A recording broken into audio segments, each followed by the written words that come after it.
Good evening, everyone, and here we are with a Diagostini repainted or Altea repainted T-72M1.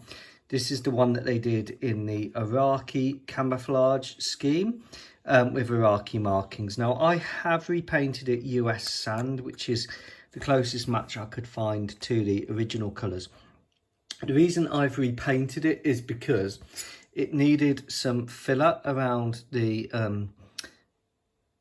gun mantlet cover here, and it needed some filler at the rear of the turret just down here, and then some filler in a few other places. So basically it needed a repaint.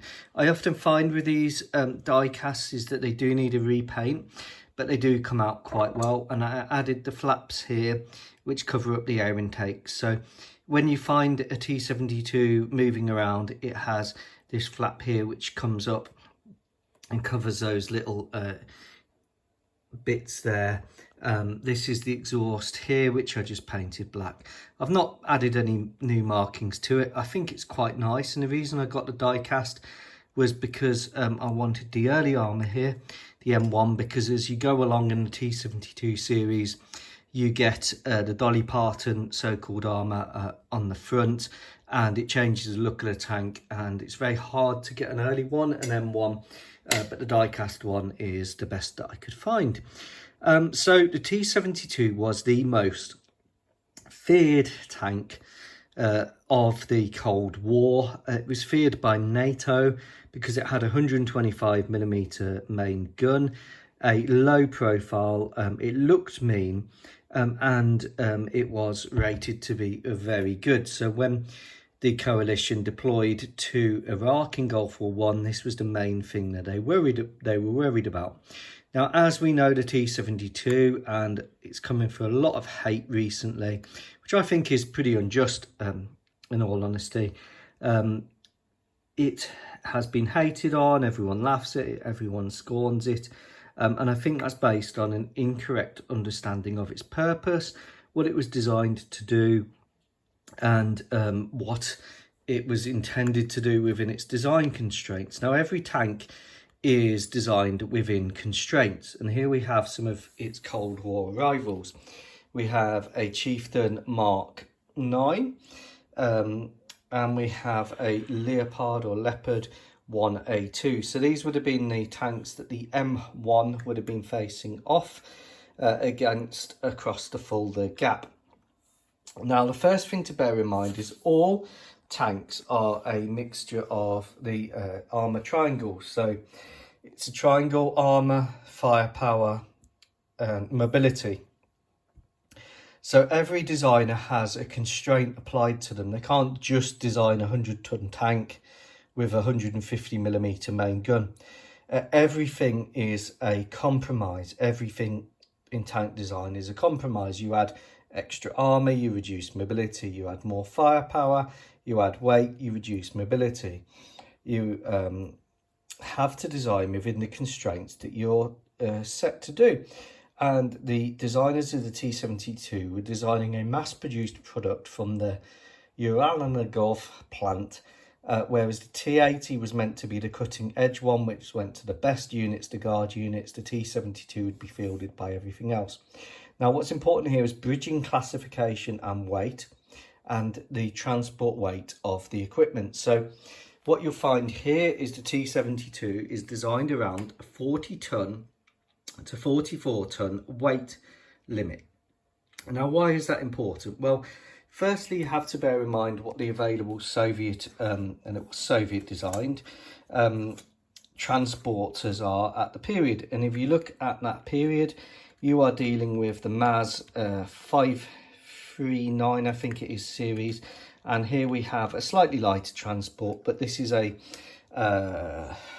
what would now be called Ukraine, then was part of the Soviet Union. And this is one of their tank transporters from 4D Puzzle from that period. So the transportability of equipment is important, because when you take the Soviet 3rd Shock Army, which then became the 3rd Soviet Combined Army, which has 4 tank divisions, yes, 4 tank divisions, you are looking at each tank division having around 187 to 200 tanks. So when you start adding that weight up, 187 per division, times that by 4, times each of that by 40 to 44 tons, bearing in mind the Soviet primary transport as it is today is still rail due to the distances, you are looking at a significant weight for your logistics chain to carry.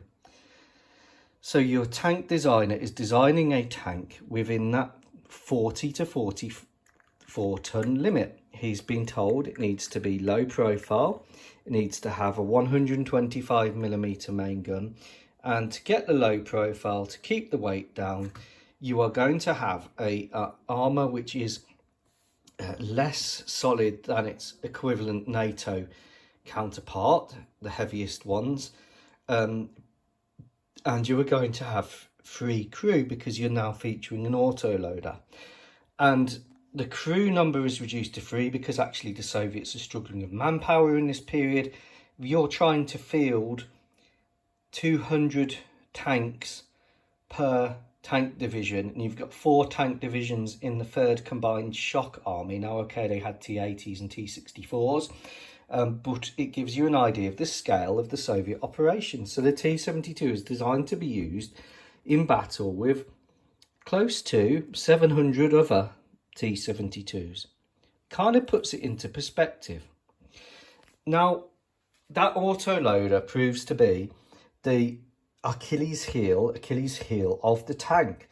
It is incredibly vulnerable. Any penetrating hit to the tank will cook off the ammunition, which is unprotected in that carousel autoloader, and this is the same on the T-80. It's the Achilles heel of all Soviet tanks from the T-64 onwards. The T-90, the latest model Lapirov, they've finally sorted out the propellant storage and stuck that in a bustle on the back. So people give these huge amounts of hate, and part of that I understand. Yes, we don't like the Russian invasion of Ukraine, fine. But when you start saying, oh, well, they blow the turret, they do blow the turret, but they're designed within a weight classification, and they're designed with this autoloader. It's a design compromise. Whether it was the right thing for the Cold War, it probably was, when you're fielding up to 800 tanks per combined shock army. But after the Cold War, the threat level and the ability of anti-tank drones and anti-tank guided missiles improves markedly. Javelins coming in from the top, NLAWs coming in from the top, Spike coming in from the top, okay? You're voiding the frontal armour, you're voiding the frontal turret armour, which on the M2 Plus models is increased. You're avoiding the area which covers the front and the side, the ERA, the explosive reactive armour, and you're penetrating the top. And any hit on that top is going to blow up the carousel and the tank will die. It's a fact. Your crew will probably die. Now the difference is with NATO tanks, and we'll pick the Chieftain Mark 9. So the Chieftain Mark 9 has a much superior protection of its propellant charges. If you watch the Challengers videos on World of Tanks, you see one of these. The Chieftain being out of service, I'm happy to talk about the ammunition stowage. You've got the rounds around the turret, and you've got propellant stored low down in wet containers similar to the Sherman wet models. And that gives it more survivability if you get a penetrating hit. It's got more armour on the front and turret, sort of on the sides to a degree. It's more able to sustain hits. However, it weighs 60 to 65 tons. So you're now, if you're the Soviet army, yes, you could have built a Chieftain, but then all of your transportation is obsolete. All of your rail transport trucks are obsolete. All of your bridging equipment is obsolete. It's okay when you're fielding maybe 100 tanks.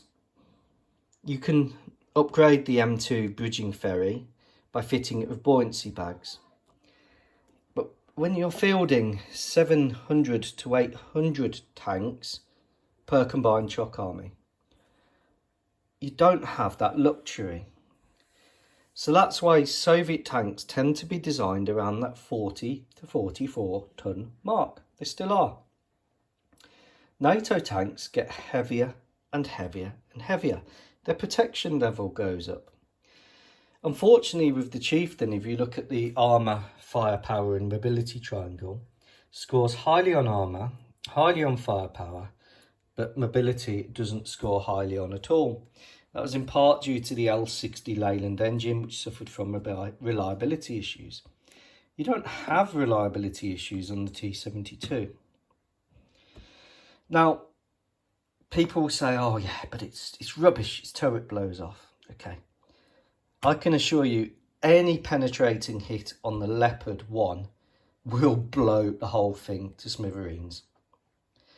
The Leopard 1 is interesting because it's designed in the same weight classification that the T-72 was designed into. The Leopard 1, the initial models, had barely any armour at all. The 1A1, 1A2, 1A1, A1, A1, A1, A1, 1A5. The A5 features extra armour. The A3 features spaced armour in a welded turret, but it's not really much more protection than the A2. So this is an A2, so the A2 has increased turret armour.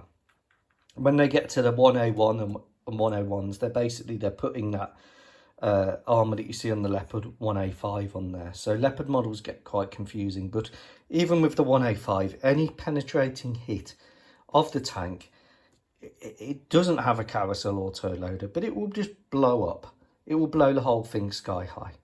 The reason for that is you've got ammunition down here in the whole front. You've got ammunition all around the turret area, and it's not as well protected as tanks like the Chieftain. So when people say, ha, the T-72 will blow up, or ha, the Leopard 1 will blow up, what's the difference between the two? Well, firstly, Leopard 1 is out of service, thankfully. The T-72 has remained in service. And I think that's the real issue here. When you look at the units which Russia committed initially into the illegal invasion in Ukraine, they committed a lot of really old, really budget T-72s. And their tank was outclassed. Now, every tank, when it gets to a point, it should be retired because the game has moved on. And I think what this shows is that post-Soviet Russia struggled to move on with its budgetary constraints. It struggled to replace all of these tanks. So both of these tanks will blow to pieces when hit. But these are not in service anymore. This tank here, the Chieftain, is obsolete because its armour, even with the Stillbrew system, was deemed to be insufficient. And I think what that shows as well is that there's a certain mindset in that actually when you are thinking of the Soviet war machine as it was then, when you're fielding 700 to 800 tanks, you have mass on your side. Comrade, the first wave has gone in. We've lost 50% of the first wave. Da. Send in wave 2. Another 200 tanks go in. Comrade, we've lost 25% of the second wave. Da. Send in wave 3. Another 200 tanks go in. 10% is lost. The British Army of the Rhine is overrun and has to pull back. The reinforcements coming from Britain, the TA. Send in the fourth wave. Fourth wave goes in. NATO responds with tactical nuclear weapons. You have to put the tank into context. If you don't put the tank into context, you'll misunderstand it. The difference now is that these should be retired. Take care. Bye.